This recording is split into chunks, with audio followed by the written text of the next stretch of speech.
ईशाना की हरकतें देखकर उसे बिल्कुल भी यकीन नहीं होगा और परेशान होकर मंगल अपनी बेटी ईशाना को एक कमरे में बंद करने वाली है। तो आने वाले एपिसोड बहुत ही इंटरेस्टिंग होने वाले हैं, जहां पर आपको देखने को मिलेगा कि मंगल अब समझ चुकी है कि आदित्य जी और सौम्या मेरी बच्चों का ठीक तरीके से ध्यान नहीं रख रहे हैं। दूसरी तरफ आपको देखने को मिलेगा कि मंगल जो है वो घर पर रुकने के लिए कहती है बच्चों के साथ कि मैं अपने बच्चों का ध्यान खुद रखूंगी, चाहे कुछ भी हो जाए, या तो ये मेरे साथ चलेंगे या फिर मैं इनके साथ यहीं रहूंगी। इस तरीके से बातें होती हैं। तो सौम्या ये सब देखकर बिल्कुल डर जाती है और वो अपनी सास मतलब कि अम्मा को अपने झांसे में फंसाने की कोशिश करती है। मंदिर का जो दिया है उस पर जाकर अपना हाथ रख देती है और कहती है मेरे लिए इस दुनिया में सबसे पहले आदित्य है और आदित्य के बच्चे हैं, मैं उनको कभी भी नुकसान नहीं पहुंचाना चाहूँगी। इस तरीके से बहुत सारी बातें करती है। तो अम्मा को दिखता है कि सौम्या ये सब ड्रामा कर रही है और उसका हाथ जल जाएगा, तो आदित्य आकर बिना बात के शोर शराबा करेगा। तो वो तुरंत ही सौम्या के पास जाती है और उसका हाथ वहाँ पर से हटाकर बोलती है, बस सौम्या, ये सब ड्रामा ना करने की कोई ज़रूरत नहीं है। मैं तुम्हें अच्छी तरीके से जानती हूँ, तुम कैसी हो।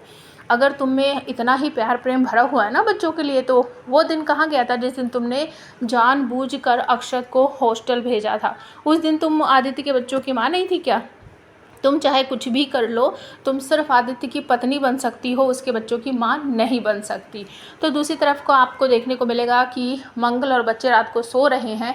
ईशाना ने बहुत चालाकी से सोने से पहले ही अपनी जो ड्रेस है, फैंसी ड्रेस, उसे किसी पार्टी में जाना है, वो ड्रेस पहनकर सोती है। जी हाँ, काफ़ी रात हो जाती है। एक माँ हमेशा अपने बच्चों के पास अगर सो रही है तो उसकी आँखें तुरंत ही खुल जाती है अगर उसका बच्चा किसी भी तरह की हलचल करता है। तो ऐसा ही कुछ हुआ है। ईशाना, ऐसा लगता है उसको कि अक्षत और उसकी माँ मंगल सो रहे हैं, काफ़ी लेट हो गया है नाइट। तो वो अचानक से धीरे धीरे से बेड पे से उतरती है, सैंडल पहनती है और छोटा सा लैंप होगा उसे जलाएगी और कमरे में से बाहर निकलने की कोशिश करेगी। उससे पहले जो उसने नाइट ड्रेस पहनी होती है वो उसको हटा देती है और अपना मेकअप शेकअप करती है, लिपस्टिक वगैरह लगाती है, बाल वगैरह बनाती है, खोलती है, सैंडल पहनती है। इस तरीके से वो कर रही है। तभी अचानक से आपको देखने को मिलेगा कि वो जाने लगती है। तो उसे याद आता है कि उसने लैंप बंद नहीं किया है। वापस मुड़ती है, लैंप बंद करती है और फिर जाने लगती है। तो ये सब जो है मंगल अपनी आंखों से देख रही है और तुरंत ही वो उठकर बैठ जाती है और ईशाना का हाथ पकड़कर अपनी तरफ खींचती है। उसे कहती है, कहाँ जा रही हो इतनी रात को?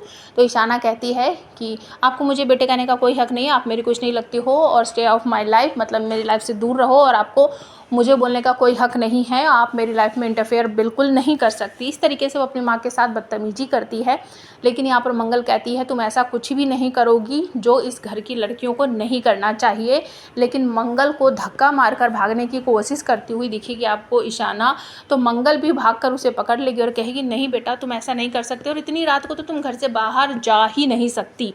तो धक्का मुक्की होती है और तभी ईशाना को खींचते हुए मंगल जो है उसका हाथ पकड़ कर ले जाएगी एक कमरे में और वहाँ जाकर बंद कर देगी। तो ये सब कुछ होने वाला है आज रात के एपिसोड में। क्या मंगल अपनी बेटी के दिल में अपनी जगह बना पाएगी फिर से, और जिस गलत राह पर ईशाना निकल चुकी है उस राह से मंगल उसको वापस ला पाएगी? ईशाना की सच्चाई कभी भी वो आदित्य को बताएगी या फिर ये सब कुछ जो हो रहा है सौम्या की प्लानिंग के तहत हो रहा है? सौम्या ने जानबूझकर ईशाना को बढ़ावा दिया है ये सब करने का, और इस बात का भी खुलासा मंगल कभी अपने पति आदित्य के सामने कर पाएगी? प्लीज़ कमेंट करके ज़रूर बताना।